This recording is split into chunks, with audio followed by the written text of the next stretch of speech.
ये हिंदू विरोधी मानसिकता का परिचायक है, क्योंकि हिंदुओं का सबसे बड़ा पर्व जन्माष्टमी, रक्षाबंधन, जितिया का पर्व है, तीज का पर्व है।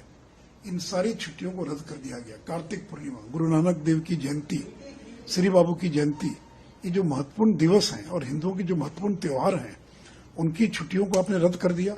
और दिवाली से लेकर छठ तक 9 दिन की छुट्टी होती थी, उसमें कटौती कर उसको 4 दिन कर दिया गया। अगर इसका औचित्य क्या है? बिहार में छठ का पर्व घर घर में मनाया जाता है। नहाए खाए, खरना, शाम का अर्घ, सुबह का अर्घ, लगातार पूरा बिहार पूजा पाठ में डूबा रहता है। और स्कूल खोलेंगे तो बच्चे कौन जाएंगे? कोई भी बच्चा जन्माष्टमी या रक्षाबंधन के दिन स्कूल नहीं जाएगा।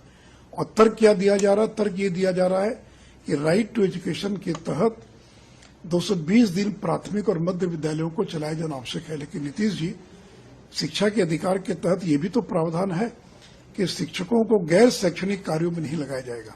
तो आपने शिक्षकों को जाति सर्वेक्षण में लगा दिया, मिड डे मील में लगा दिया, शिक्षकों को आपने गैर शैक्षणिक कार्यों में लगा दिया। कल कोई भी सरकारी योजना को अगर योजनाओं के अगर लाभ को वितरित करना है तो टीचर्स को लगाते हैं।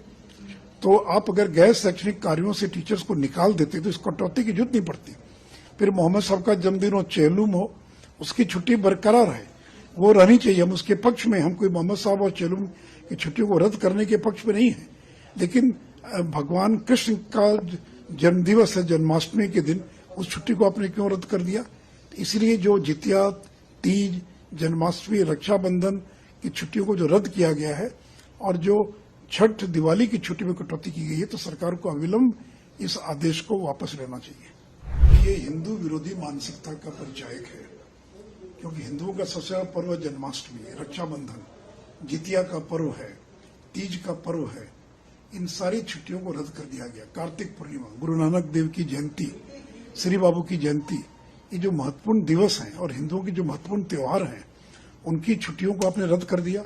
और दिवाली से लेकर छठ तक 9 दिन की छुट्टी होती थी, उसमें कटौती कर उसको 4 दिन कर दिया गया। अगर इसका औचित्य क्या है? बिहार में छठ का पर्व घर घर में मनाया जाता है। नहाए खाए, खरना, शाम का अर्घ, सुबह का अर्घ, लगातार पूरा बिहार पूजा पाठ में डूबा रहता है।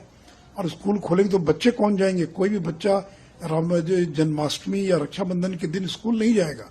और तर्क क्या दिया जा रहा है? तर्क ये दिया जा रहा है कि राइट टू एजुकेशन के तहत 220 दिन प्राथमिक और मध्य विद्यालयों को चलाया जाना आवश्यक है। लेकिन नीतीश जी, शिक्षा के अधिकार के तहत ये भी तो प्रावधान है कि शिक्षकों को गैर शैक्षणिक कार्यों में नहीं लगाया जाएगा।